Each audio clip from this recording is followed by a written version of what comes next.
Hi and welcome to Flow to Bakasana or Crow Pose. This is also day 19 of the January Yoga Challenge on Yoga with Alona. This is a fun yoga pose that is an arm balance, and if you've never done it before and it seems intimidating, don't worry, this is suitable for most levels, so I will be giving you options to modify if you do find it hard and if you are newer to arm balances. And we will start today lying on our backs. Just start by taking yourself down onto the floor and taking a couple of full deep breaths. Breathing slowly in and slowly out through the nose. Beginning to make your breath the center of your focus. When we control the breath, we control the mind. So it's extra important for arm balances like crow pose that we are in control of our mind and our thoughts. And the easiest way to do this is by focusing on the breath. A couple more breaths here.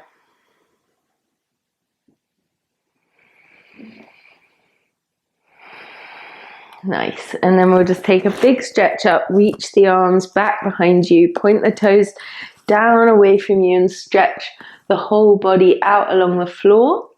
You can cross your right leg over your left and then make a banana shape. So you're pressing your hips out towards the left side, stretching the whole body over towards the right, and then take it the other way, so crossing left leg over right, stretching the other way. Make a big smile for your whole body. And then release the arms down by your sides. Bend your knees now, and we'll take tabletop position with the legs. So have the knees over the hips, and then curl your head and neck and chest off the mat. So we're coming to a hollow hold. You want to feel that your lower back is gluing down onto the mat. There's no space between the lower back and the floor, and you're really using your core muscles to hold up your head and your chest.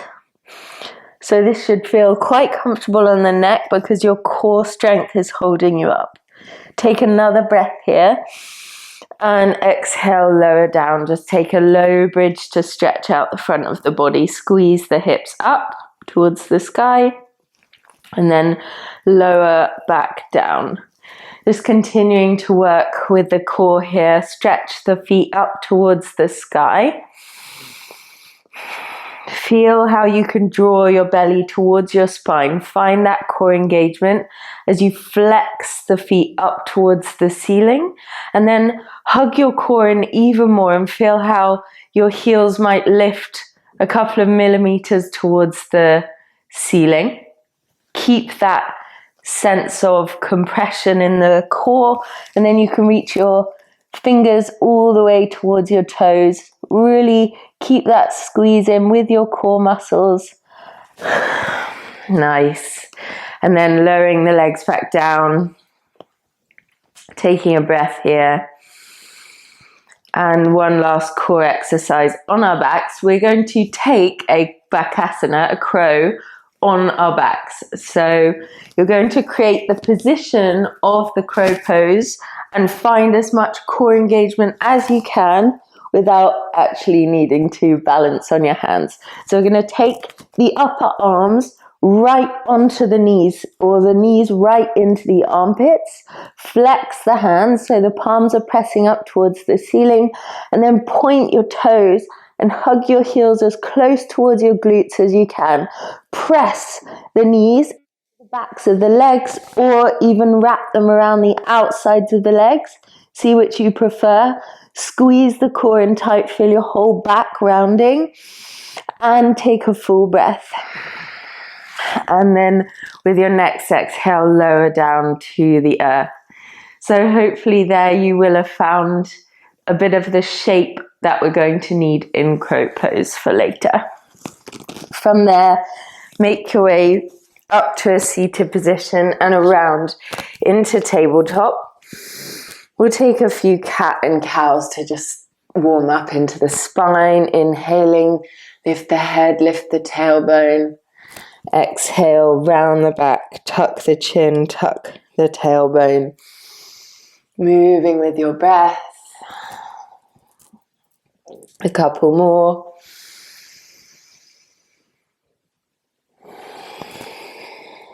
Nice, one more time, each way, really moving with your breath.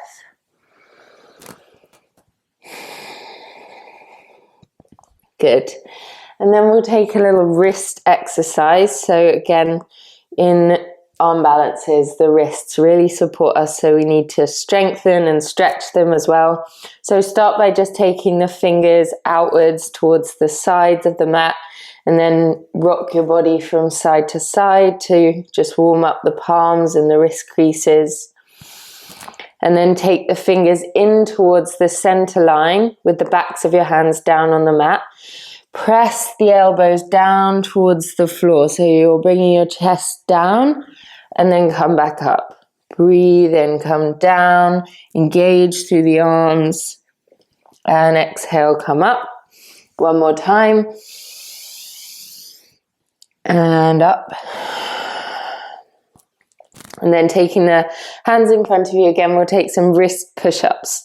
So to really find the strength in the forearms, pick up the wrists, keep your fingers pressing down into the mat, and then bring the wrists back down. Just a few pulses like this, and you'll feel that your forearms really start to engage, and you feel this strengthening in the hands and the fingers. Spread wide into the fingers. One more time. Nice. And now grounding the hands down, tuck your back toes under and send yourself back to a downward facing dog. Bend the knees if you feel tight through the backs of the legs, otherwise having the legs straight and pedaling out the feet, opening the chest towards the legs. Really focus on the sensation in your shoulders here. So not just dumping the weight down into the shoulders, but feeling like you're pressing the floor away from the shoulders, not just from your hands. Really finding that strength here in your downward facing dog. And then we'll just warm up the shoulders and the whole body. Breathe in, come forward to a high plank position. Again, here, press the floor away and really spread your shoulder blades wide so you're almost rounding your upper back. Exhale, press back to downward dog. Do that a couple more times. Inhale, come forward to your high plank position. Exhale, press back. One more time. Coming forward, find that strong core here. Round your upper back, tuck your tailbone so you feel that your core is really crunching in. This core compression is what we need to feel strong in our arm balances. So find it here. And then we'll take a chaturanga. Bend the elbows in and back. Flip onto the tops of the feet. Upward facing dog. Exhale back to downward facing dog. Take a full breath in and a long exhale out through the nose. And then you can bring your knees down and just take a child's pose here for a moment, a couple of breaths, just to feel your heart rate come back down. Feel that nice heat that you've created in your body.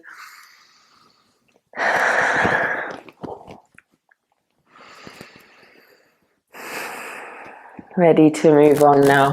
So now taking the palms of the hands together in the center of the mat and bringing your elbows directly underneath the shoulders. So we don't want them too wide out. You're creating a nice triangle in the center of your mat with the arms, and then come to a plank position. We're going to do a few dolphin push-ups. So this is a dolphin pose, downward dog on the elbows. And then from there we come forward to the plank position.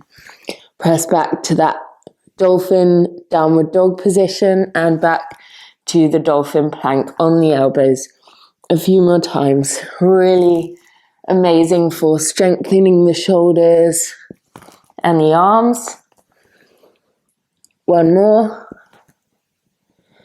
Back and down. You can take a child's pose there.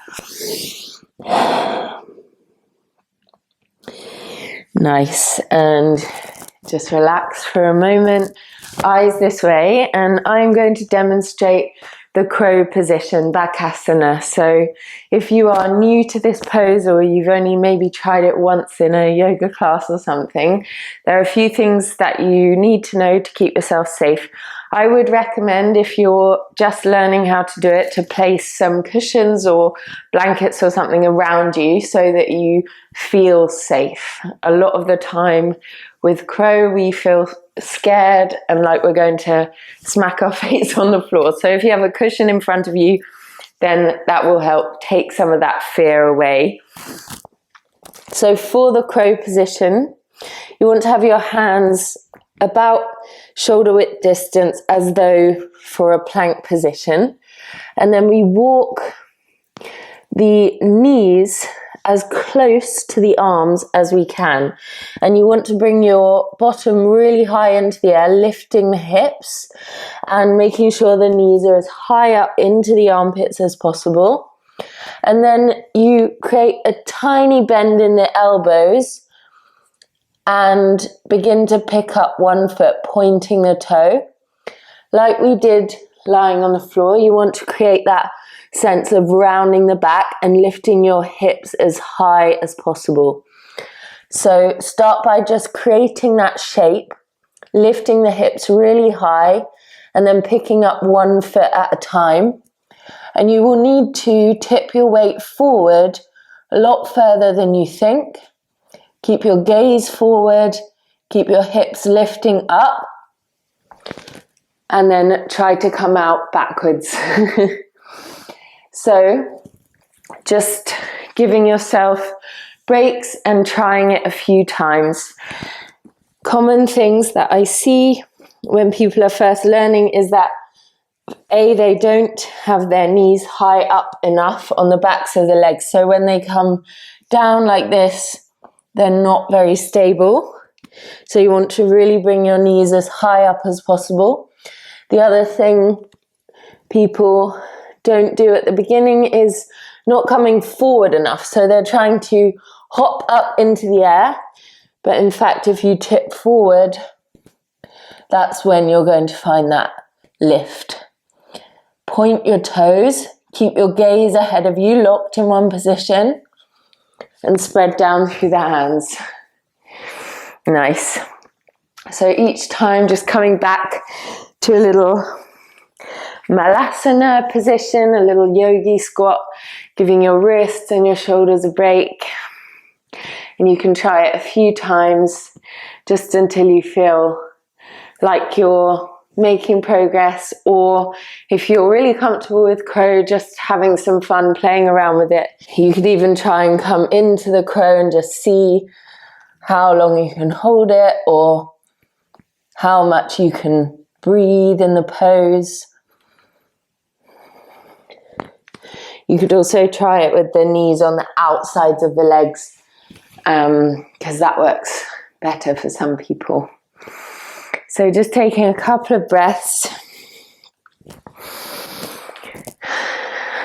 And then when you've had enough practice, you can come down into a child's pose.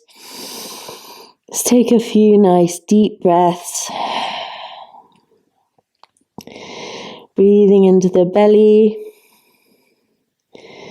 Noticing any feelings that have come up in your practice today, maybe frustration, fear, anger. These are all things that might arise on our yoga mats when we're trying new things. But it's how we find non-attachment to those feelings that will really help us in real life situations where we're facing challenges. what you learn on the mat in these challenges can be taken into the rest of your day, the rest of your life.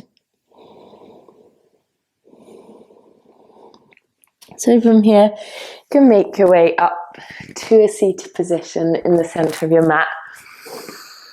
Take a few nice full breaths.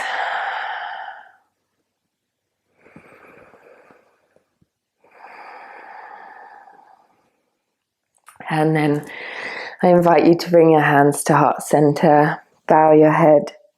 Thank yourself for practicing yoga today. Thank yourself for joining this challenge and maybe facing your fears. Namaste. Thank you so much for joining me. I really hope that you had some fun with this flow to Bakasana or crow pose. Let me know how you got on in the comments, and let me know if you like this kind of video where we flow to a certain asana. Don't forget to subscribe and give the video a like. I hope you have the most beautiful day. I will see you in the next one. Bye.